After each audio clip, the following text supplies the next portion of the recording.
Hi friends, நம்ம விஜய் மல்லி ஸ்டோரியில் வந்துட்டு பார்த்தீங்கன்னா எப்படியாவது வந்து மல்லி விஜய்க்கு வேலை வாங்கி கொடுத்துடணும் அப்படின்னு வந்து ட்ரை பண்ணாங்க. மெயினாக அதுக்கான நிறைய ரிஸ்க் எடுத்தாங்க அன்னபூர்ணி அம்மா கிட்ட அப்படின்னு சொல்லலாம். ஸோ அன்னபூர்ணி அம்மாவும் மல்லியும் வந்துட்டு அண்ட் தென் ராஜி அவங்க வீட்டுக்கு போகிறாங்க. அந்த ஃபைலில் எந்த ஃபைலுன்னே தெரியாமல் எல்லா ஃபைலையும் தூக்கிட்டு வராங்க. தூக்கிட்டு வர்றது மட்டும் இல்லாமல் அன்னபூர்ணி அம்மா கத்துனதுனால வந்துட்டு பார்த்தீங்கன்னா மாட்டிக்கிற மாதிரி இருந்துட்டும் தப்பிச்சிடுறாங்க அப்படின்னே சொல்லலாம்.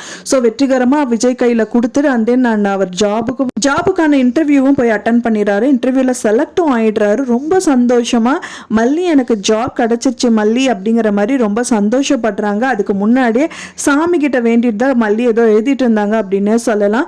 ஸோ வெற்றிகரமாக ஜாப் கிடைச்சது மட்டும் இல்லாமல் அண்ட் தென் வந்துட்டு அவர் மல்லியோட கையை பார்க்குறாரு. என்ன கையில் காயம் பட்டிருக்கு அப்படின்னு சொல்லிட்டு அதுக்கு வந்துட்டு மருந்து போட்டுடுறாரு. அது மட்டும் இல்லாமல் நான் இந்த சந்தோஷத்தை பொறுத்துக்கவே முடியல, உங்களை எல்லாரையும் கூட்டிட்டு வெளியில் இன்னைக்கு நான் வெளியில் சாப்பாடு வாங்கி கொடுக்க போகிறேன் அப்படின்னு சொல்லிட்டு கூட்டிட்டும் போகிறாரு.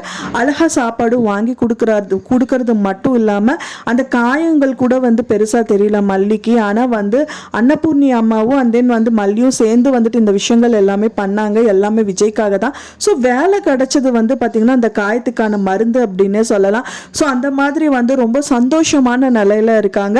அப்போ தான் விஜய் ஒரு டயலாக் சொல்கிறாரு, இப்போ வந்துட்டு பெரிய அளவில் வர்றது பிரச்சனை இல்லை, பெரிய அளவில் வந்தாலும் கீழே விழுந்து எந்திரிக்கிறது வந்து அவ்வளோ ஒரு சந்தோஷமான விஷயம் அப்படின்னு சொல்லிட்டு ரொம்பவே ஹாப்பியான விஷயமா வந்துட்டு புதுசாக வந்துட்டு ஒரு பூ பூத்த மாதிரி அழகான ஃபேஸை வந்துட்டு ரொம்ப சிரிப்பாக வச்சுட்டு சொல்கிறாரு.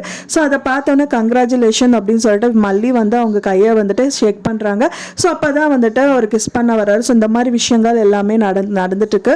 வெண்பா பாப்பாவும் வந்து ரொம்பவே சந்தோஷப்படுறாங்க. ஏன்னா வந்து முதல்ல இருந்த வீட்டில் அந்த பணக்கார வீட்டில் எந்த ஒரு சந்தோஷமும் இல்லை. பட் ஆனால் இப்போ இருக்கிற வீடு அவ்வளோக்கா காசே இல்லைனாலும் அவர் நினச்சபடி ஒரு நல்ல வேலை கிடைச்சிது அப்படிங்கிறது ரொம்பவே மனசுக்கு ஆறுதலாக இருக்குது அப்படின்னே சொல்லலாம். மெயினாக அவங்க சண்டைகள் இனிமேல் வராது அப்படின்னே சொல்லலாம். ஸோ அந்த மாதிரி எபிசோட்ஸ் வந்து காமிச்சிட்டு இருக்காது.